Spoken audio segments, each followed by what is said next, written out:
Now, Bridget, I wanted to ask you, as I was saying earlier, what a great job the coalition senators did in Senate estimates this week. So many great topics we could talk about. You were superb on so many of them. But I wanted to ask you specifically about defence and this idea that somehow we're going to have, I don't know, electric vehicle tanks, or we're going to have sustainable military equipment. This was just terrifying stuff. Tell me about it.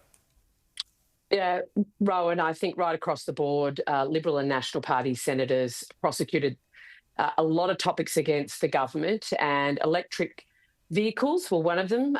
In our Defence Force, seeing the increase of electric vehicles, we have no standards around how we deal with them in flood, fire, when they break down with our emergency services. But I think the biggest thing we saw when I was questioning the Department of Home Affairs is there are no standards currently in existence for importing this technology and securing Australians' personal data, both voice and visual, and indeed assuring ourselves that it can't be controlled remotely from overseas. So on the back of that, under the 2035 targets, we know that Chris Bowen wants to bring in more than 6 million new electric vehicles, predominantly from China over the next decade. So there are huge security concerns, not to mention the inequity of, poorer Australians cross-subsidising the purchase of these expensive vehicles for more wealthier Australians. So a lot of hairs on the plan, and obviously been prosecuting that all week.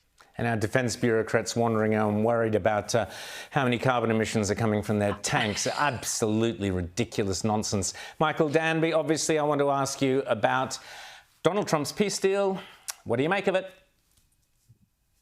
Let's hope that it takes place. I think if even the first part, the exchange of the hostages and a ceasefire happens, that's great, isn't it, Ryan? I mean, imagine for both the Israelis and Palestinians that there'll be an end to the fighting for at least a short period of time.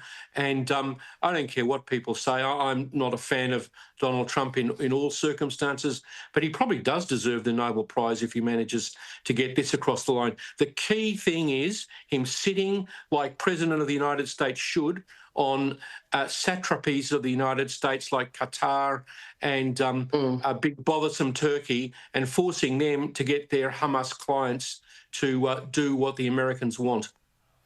Absolutely. Now, Bridget, I want to jump back to Senate estimates and this revelation that this 62 to 70% target of Chris Bowen's, it will apply to agriculture and farming. Are your constituents aware that they've somehow got to reduce their businesses, their farms, their homes, their families, their livestock, etc., carbon emissions by 62 to 70% within a few years? No, they're not aware, in short, Rowan, and that's why this revelation was so compelling and egregious. We had the National Farmers Federation with this announcement, the week of this announcement, saying, it's great that agriculture's got a carve-out.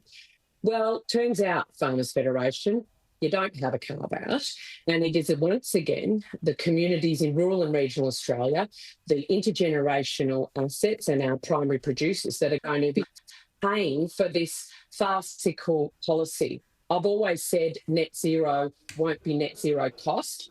Someone's always going to have to pay, and typically it's the poor and those of us out in the region, and it turns out that's exactly what's happening. So we're going to delve much more deeply into this. The other piece of evidence we found out in the agriculture estimates about this issue, Rowan, was that in all the modelling, they couldn't tell us how much prime agricultural land was going to be required to host all the renewable projects, the transmission lines, the wind farms, the batteries, etc., to actually make the 2035 and 2030 targets happen. So that is a grave concern that the Federal Treasury hasn't even modelled what impact the rollout of this target is going to have on food production.